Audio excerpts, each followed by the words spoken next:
talking about contributing and linking that to a point you made about a minute ago, in terms of how important is the development of hockey in Canada, in North America, in Pan America, to people gaining experiences abroad and then coming back home? Yeah, that's a really good question. I think because hockey in many of our countries is a very low profile sport, there's sort of a tipping point that you need to get to. But as soon as you get into a role where you are not, where you're a bit needed perhaps, you can all of a sudden tumble into amazing opportunities that will get you abroad. So my umpiring career started because Canada needed to send somebody around my age abroad and they didn't have anybody else. And I kind of got plucked out from the senior national tournament. I'd actually scored my first goal as a competitive player for Team Alberta, practically pulled my shirt off and ran around the pitch, you know, waving it. I was so excited. It was like the fourth goal in a 5-2 victory. You know, it just meant nothing except it was the only goal I'd ever scored. And I got pulled aside and asked if I wanted to give up this playing malarkey now that I was a massive goal scorer and take up umpiring. And I was just sort of taken aback, and it moved very quickly after that. As soon as I said yes, I went on my first tour a couple months later, and then I had my badge a couple months after that. And it was just all very woo. And those are the kind of the opportunities you can fall into in places where the systems aren't very well staffed, I guess. We don't have the populations and that sort of thing.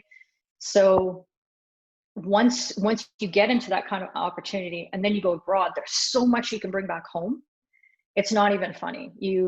The things that you learn and the way that your eyes just open up to all the possibilities of how other people in the world run our sport and achieve what they do.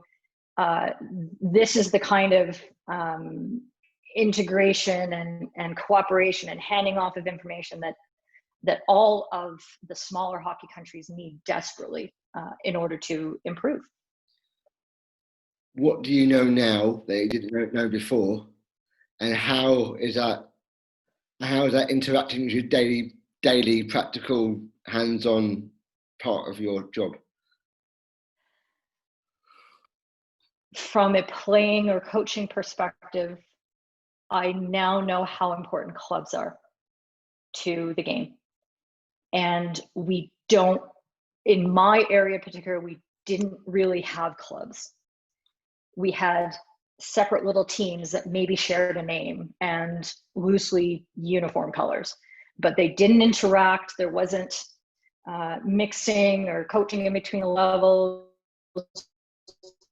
Nobody knew who played on the second team to the third team, nothing like that. And I have been bringing that philosophy because I realize that there's an economy of scale to how bigger leagues structure systems around the world, and especially in Europe, the benefits to being able to share the coaching resources and the philosophies and the energy that you get from being part of a bigger community is so important.